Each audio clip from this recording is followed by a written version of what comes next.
Influençable ou influenceur? Quel camp faisons-nous partie?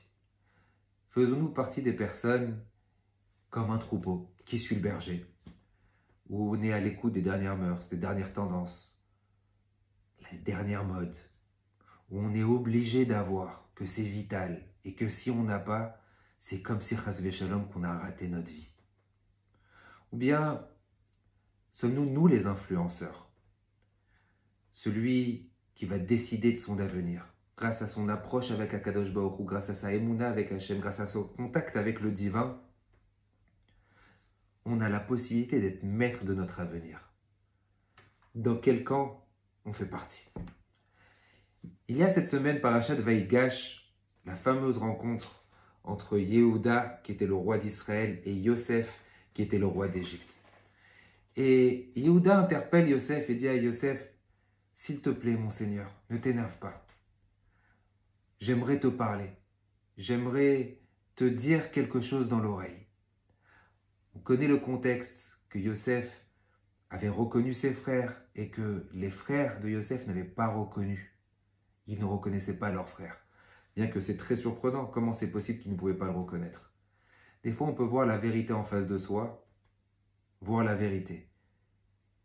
On sait que c'est la vérité, mais tellement qu'on est aveuglé par le mensonge qu'on ne voit pas la vérité. Les frères de Yosef ne voulaient pas admettre qu'il était possible que leur frère ait une place et une aura tellement grande. Donc, ils pouvaient voir que c'était leur frère en face, mais c'était impossible. Ils ne voulaient pas admettre. Donc, ils ne le reconnaissaient pas. Et Rashi nous rapporte et nous dit, j'aimerais te dire quelque chose dans ton oreille. Et Rashi nous dit, quel a été l'échange, quelle a été la discussion?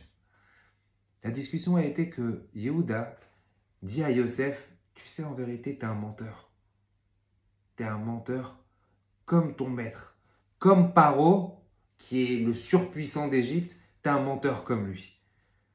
Paro, lui, à l'origine, il avait dit que normalement, aucun esclave ne pouvait devenir roi. Et regarde, toi, à ce qui paraît, tu étais un esclave, tu es devenu un roi. Donc en vérité, tu es un menteur. Tu es un menteur comme lui parce que toi, tu nous as dit de venir avec notre petit frère, avec toute la famille. Et là, aujourd'hui, tu nous considères comme des voyous, comme des méchants. Alors tu es un menteur, tu es comme lui. Et nos sages s'interpellent et disent, si vraiment tu veux la paix avec quelqu'un, si vraiment tu veux essayer de l'amadouer, est-ce que c'est de cette façon que tu dois être agressif? Vraiment, quelle est cette interprétation de Rashi de nous dire que Yehuda était agressif, dur, t'es un menteur comme Paro? Et tu ne peux pas parler comme ça à un roi, c'est pas de cette façon que tu vas pouvoir avoir ce que tu aimerais avoir. J'aimerais partager avec vous un Rambam de Ilchot Deot, Perek Vav.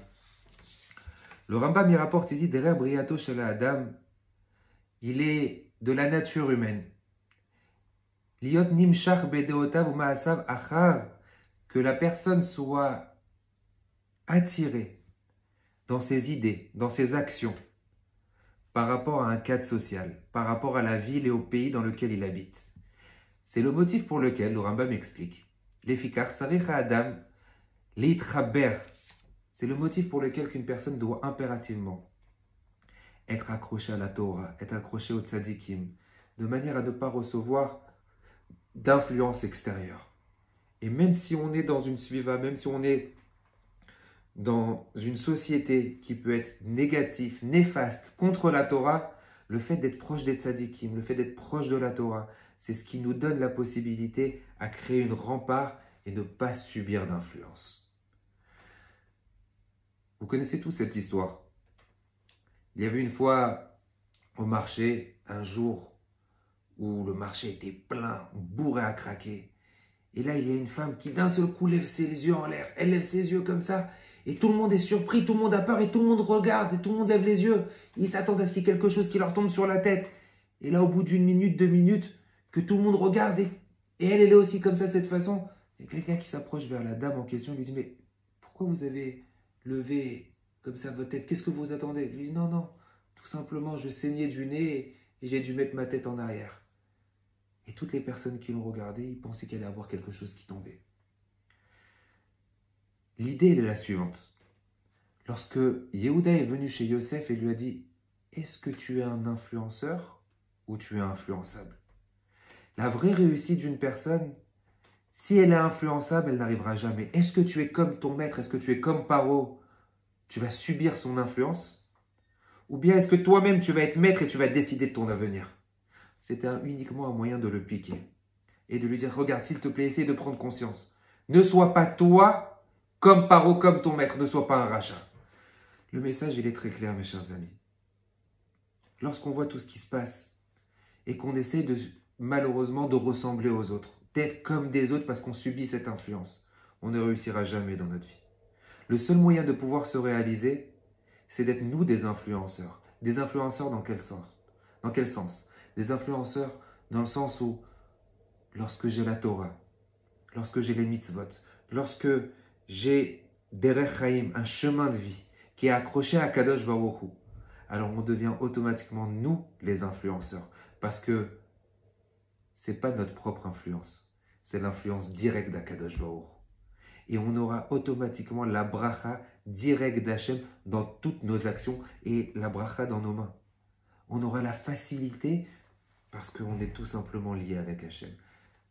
Qu'on ne soit pas des mauvais influenceurs. À tel point que la Gemara nous dit, tout celui qui faute et qui fait fauter d'autres personnes, qui influence d'autres personnes à fauter, il n'a même pas de monde futur, chas v'shalom. Mais tout celui qui lui-même influence dans le chemin de la Torah, il a des mitzvot qui sont infinis. Infinis, parce qu'à chaque fois que les personnes qui feront des mitzvot grâce à lui, grâce à son influence, il aura aussi un bénéfice. Kadosh Baruch Hu nous protège à ce qu'on soit des vrais influenceurs chez l'Emet, des influenceurs de la Torah. Shabbat Shalom.